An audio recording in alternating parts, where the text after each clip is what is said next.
Okay, in this module, I'm going to show you how to do importing and exporting lists. So we've already looked at, we're in the groups and the tags section, that we can actually export um, from our, from the tags section. We can actually export people just with that tag, or we can actually export people just in that group. So that's one way of exporting.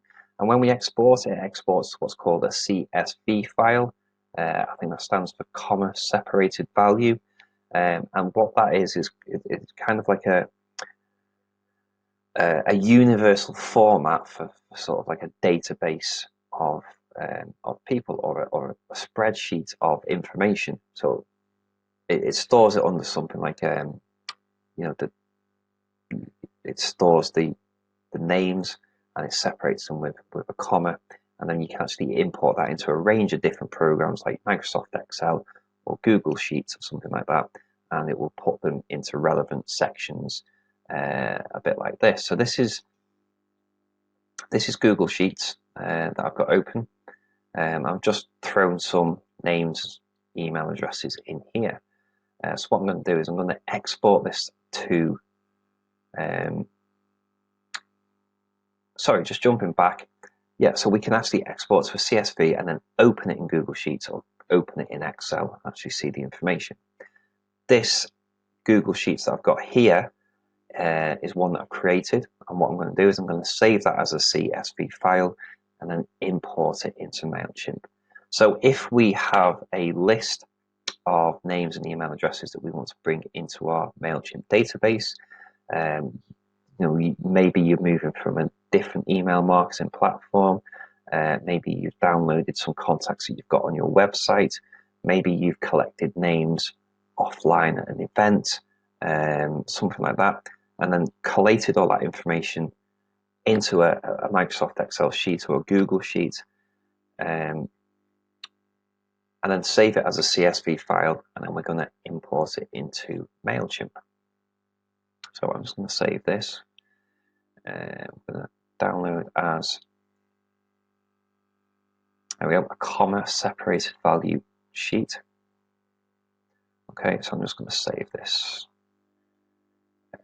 under documents, call it demo import save. Okay, that is now saved. And we are going to go to our Mailchimp. Let's go to our audience. We do actually have an import your contacts button here because we haven't actually got anybody in yet. But if you do have people in your account by this point, simply click on view contacts, and then we can add contacts. Now we can actually add people one by one, just to let you know that we can do that. We simply put their details in: first name, last name, email address, any other information that's relevant. As you can see, all this information is stuff that we've created. We can add a tag to them straight away, tick the box to say that we gave permission to email them, and if they're already on the list, we can actually update their profile and click on subscribe. But if we're actually importing a list of CSVs, we can go to import contacts. We select the CSV file. What we can actually do is copy and paste information directly from a Microsoft Excel sheet, or we can actually use integrated services as well if we link to an integrated service. If you are linked to any of these, click on the Learn More tab, and it'll give you a bit more information about that.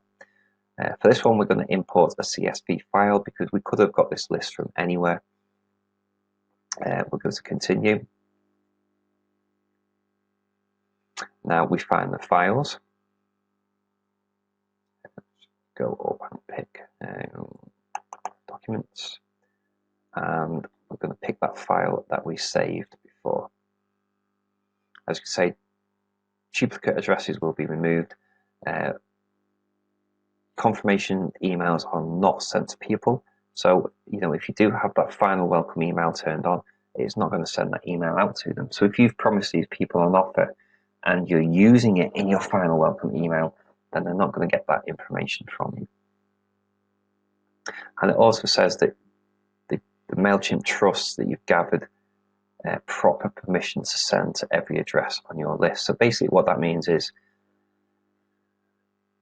the people on this list that you're importing, they've given you permission to market to them. They've given permission for you to contact them.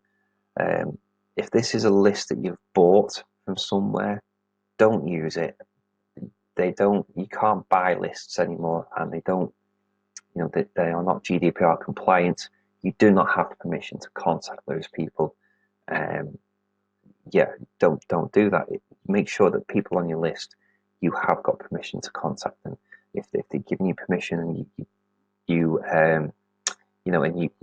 used another email marketing platform previously, then yes, they've given you permission to market to them, and so you can import them into Mailchimp and continue, marketing to them. If you've gathered all this information from an event, if you've collected people's names on a form, keep in touch via our email newsletter, and if people have put their email address down in their name, then yes, you can market to them. So that's basically what that's saying there, is that Mailchimp trusts you've gathered proper permissions. Okay, so we continue to match. Okay, so what we're going to have here is that we're going to have all columns are matched. If there's any mismatch, and what I'll actually do is I'll go back. Let me just move the slip setup. What I'm actually going to do is go back into here, into my Google Sheets. I'm going to put in an extra column here to say, let's say gender, and it's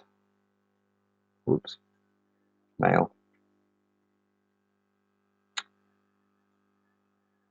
female,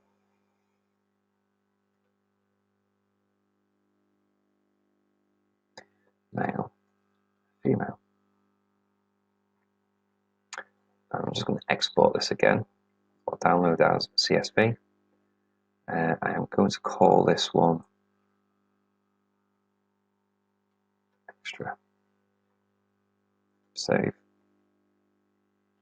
So I've added a column here called gender. Now that doesn't match any of the fields we wish to collect information from people. So if I go and import this file now, the one with the extra column, and continue to match, we can see we've got a one unmatched column. Now we can skip that, it doesn't matter, or we can actually look at this and edit the information in it from here. So we can click on edit, and we can make it match. If it doesn't match, it might match a different field that we've kind of want it to match, but it's been named differently. So for example, if we are collecting information on gender, but the column's been named sex instead of gender, then we can go in here and go and pick the right column that we want it to match. As it's not actually relevant to the information we want, we can just simply click on skip, and it will not be imported, as it says there. And now it says all columns are matched. Rid of that, and we'll continue to organize. So here we can actually add a tag to them, so we can put all these contacts, we can give them a tag. So if they're all employees, if this was sent to you by, if you're a big organization, your HR team said, here's all our new employees this week, and then you import them into a list, and you can obviously add that tag of employee. You can also add them directly into a group as well, if you want to. The status of the contacts, are they subscribed, unsubscribed? Let me move me out the way, just here. Subscribed, unsubscribed, non-subscribed, or clean contacts. Now, these all have different meanings. So subscribed are people who are subscribed that you can market to. Unsubscribed are people who they've either clicked on unsubscribe on your link, but they're still on your list, but we can still contact them. Or basically, if this is a bunch of people that have bought a product, then you can say, yeah, okay, they're unsubscribed people. They're not subscribed to your marketing communications. Non-subscribed are people that haven't opted into marketing campaigns but can still receive transactional emails from your store. So, for example, somebody's bought a product, they've not clicked that they want your email marketing newsletter, but you can still send them transactional emails related to the product. So, like we said earlier, you might have non-subscribed people on your list who you can reach out to if you've got some information on the product that they've bought. Clean contacts are addresses that have bounced for some reason, whether it's a false email address that doesn't exist, or whether the email address or the email inbox is full, in which case you cannot send any emails to them until they start clearing up some space. That is a clean email address. Now, you can actually choose the status of all these, but most likely it's going to be some sort of subscribed status. Where it says update existing contacts, basically if somebody on that list is already, somebody on this list that you're importing is already on your Mailchimp list, then it will update the Mailchimp data with the new imported data.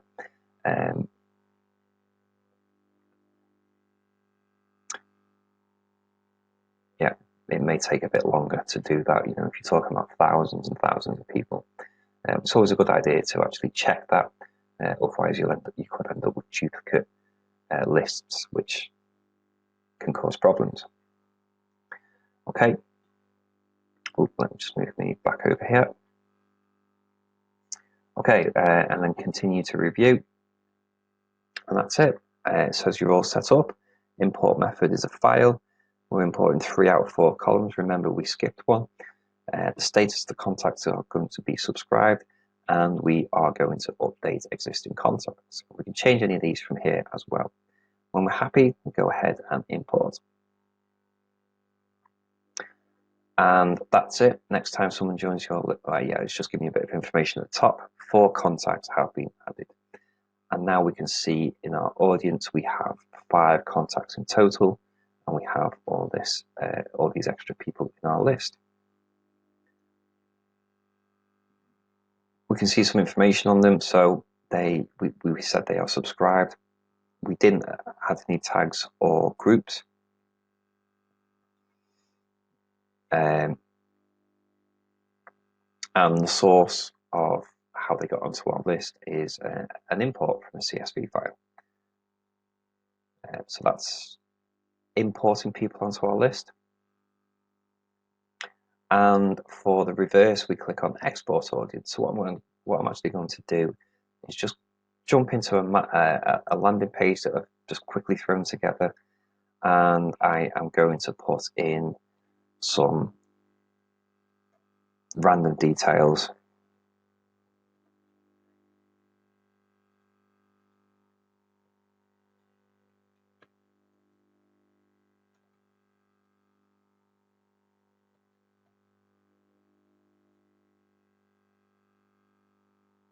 Okay, there's 1. We'll just do 3.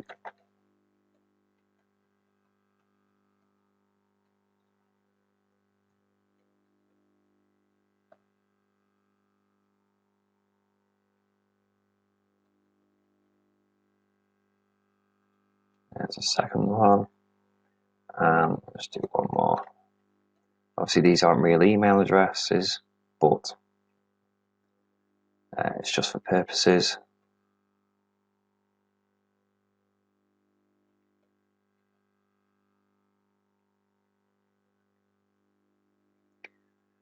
So what we should find now is if we refresh our list, we now have all these extra people on as well. So we had the 4 people that we imported there, and then we've got the 3 people we've just added to our list, giving us 8 people in total. We don't actually need to select them at all. And while we are in here, we can simply go to export audience, or as we saw, if we go to tags, we can export as a CSV for people just those tags. We're going to go back to view contacts. It's showing us all our contacts, so we can go to export audience.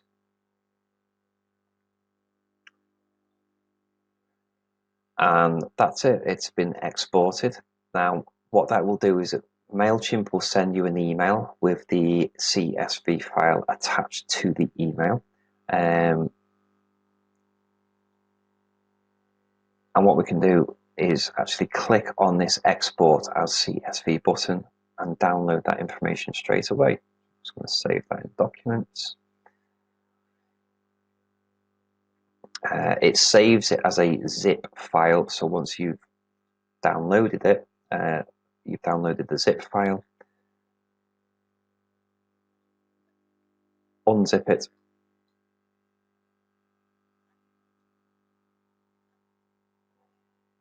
and then we've got the CSV file available there.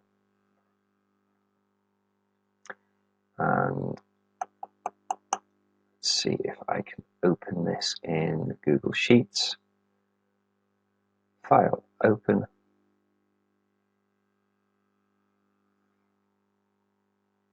And we're going to upload a file. I would actually open this in Microsoft Excel, but I want to show you on the, where is it? Members export. That one. Subscribe members.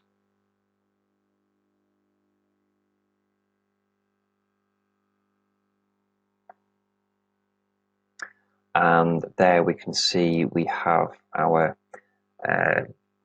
CSV data has been put into Google Sheets. If you use Excel, it's going to look very similar. You can see all the information that we've got. So information that we set up, the fields that we set up to request information, obviously first name, last name, email address. We did put address in there, but not, it's hidden. It's not a requirement, so that's why none of this is filled in. Same with phone number, and we still had website on there. Data use agreement we had, obviously we've not checked that, otherwise we would see information on that. Offers, so that would show up any groups that they are in, and interests again is another group. We've got member ratings, we've got the opt-in time, we've got the opt-in IP address, which is blank, confirmation time, confirmation IP address, things like latitude, longitude, all this information that Mailchimp collects as standard, or at least creates columns for. And yet we've got, like, some of these don't actually mean much to you. These are all for Mailchimp use, but we've also got tags at the end, obviously one of which is an employee. So yeah, we can save that, and then we can use that for whatever reason we want to send. Say we want to send that to a different department in our business, or for whatever reason, maybe you want it as a backup of your list. Whatever reason you need to export, that is how you do it. Just be careful though that when you do export, under GDPR, you've got to keep people's data secure. Now it is secure on Mailchimp because on a platform where you have to log in with a username and a password, so that makes it a secure platform. So the data is stored securely. If you export this and store it on a USB stick, for example, if you then export that, stick it on a USB stick, and then go out and then drop this on a train on the way home, on a commute home or something, you're actually releasing unsecure data, your client's unsecure data. So be aware of that you need to keep this data secure when you export.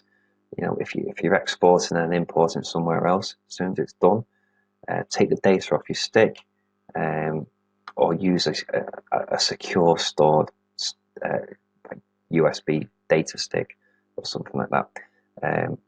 If you lose that data, you can find yourself in big trouble that's where the ICO look for things, is where secure data gets breached.